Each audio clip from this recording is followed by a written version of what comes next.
ದೇವರ ಹಿಪ್ಪರಗಿ ತಾಲೂಕಿನ ಕಡಕೋಳ ಗ್ರಾಮದ ಅಧಿದೇವರಾದ ಶ್ರೀ ಗುರುಮುಗ್ಧ ಸಂಗಮೇಶ್ವರ ಜಾತ್ರೆ ಸುತ್ತಹತ್ತುಹಳ್ಳಿಯಲ್ಲಿ ಹೆಸರು ಪಡೆದ ಊರು.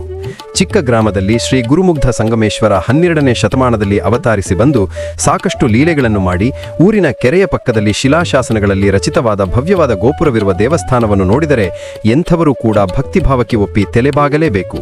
ಪರಮಾತ್ಮನ ಸ್ವರೂಪಿಯಾದ ಶ್ರೀ ಗುರುಮುಗ್ಧ ಸಂಗಮೇಶ್ವರ ಇಲ್ಲಿಯವರೆಗೂ ಬೇಡಿದವರಿಗೆ ಬೇಡಿದ ವರವನ್ನು ಕೊಟ್ಟು ಭಕ್ತರಲ್ಲಿ ಭಕ್ತಿಯ ಭಾವನೆಯನ್ನು ಹೆಚ್ಚಿಸಿದ ಕೀರ್ತಿ ಗುರುವಿಗೆ ಸಲ್ಲುತ್ತದೆ.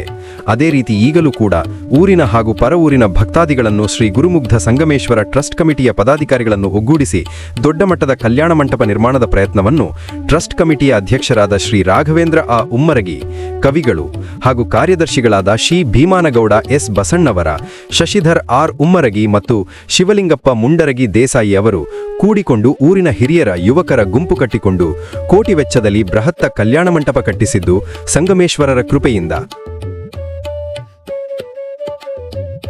ಅಂತಹ ಲೀಲೆಯನ್ನು ಹೊಂದಿದ ಗುರುವಿನ ಜಾತ್ರೆ ದಿನಾಂಕ 15-12-2025 ಸೋಮವಾರ ಸಾಯಂಕಾಲ 7 ಗಂಟೆಗೆ ಕಳಸರೋಹಣ ರಂಗುರಂಗಿನ ಮದ್ದು ಭವ್ಯವಾದ ವಾದ್ಯವೃಂದದೊಂದಿಗೆ ಜರುಗುವುದು.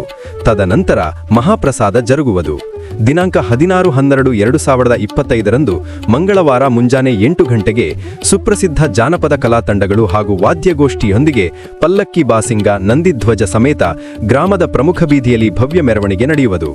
ಇಡೀ ದಿನ ಮಹಾಪ್ರಸಾದ ನೆರವೇರುವುದು. ಅಂದೇ ರಾತ್ರಿ 10 ಗಂಟೆಗೆ ಕರ್ನಾಟಕ ರಾಜ್ಯ ನಾಟಕ ಬರಹಗಾರರ ಕವಿಗಳ ಸಂಘದ ರಾಜ್ಯ ಸಂಚಾಲಕರಾದ ಡಾಕ್ಟರ್ ರಾಘವೇಂದ್ರ ಉಮ್ಮರಗಿ, ಕಡಕೋಳ ವಿರಚಿತ ಶ್ರೀ ಗುರುಮುಗ್ಧ ಸಂಗಮೇಶ್ವರ ಕೃಪಾಪೋಷಿತ ನವತರುಣ ನಾಟ್ಯ ಸಂಘ ಕಡಕೋಳ ಇವರು ಅರ್ಪಿಸುವ ಸುಂದರ ಸಾಮಾಜಿಕ ನಾಟಕ ಮಾಂಗಲ್ಯ ಇದ್ದರೂ ನೀ ಮಡದಿಯಲ್ಲ ಅರ್ಥಾತ್ ಅತ್ತಿಗೆಗೆ ಮುತ್ತಿಗೆ ಹಾಕಿದ ಮೈದುನ ಎಂಬ ಸುಂದರ ಸಾಮಾಜಿಕ ನಾಟಕ ನೆರವೇರುವುದು. ಸಕಲ ಕಲಾ ಅಭಿಮಾನಿಗಳು ಭಕ್ತಾದಿಗಳು ಆಗಮಿಸಿ ನಮ್ಮೂರು ಜಾತ್ರೆ ಯಶಸ್ವಿಗೊಳಿಸಬೇಕು ಎಂದು ವಿನಂತಿ.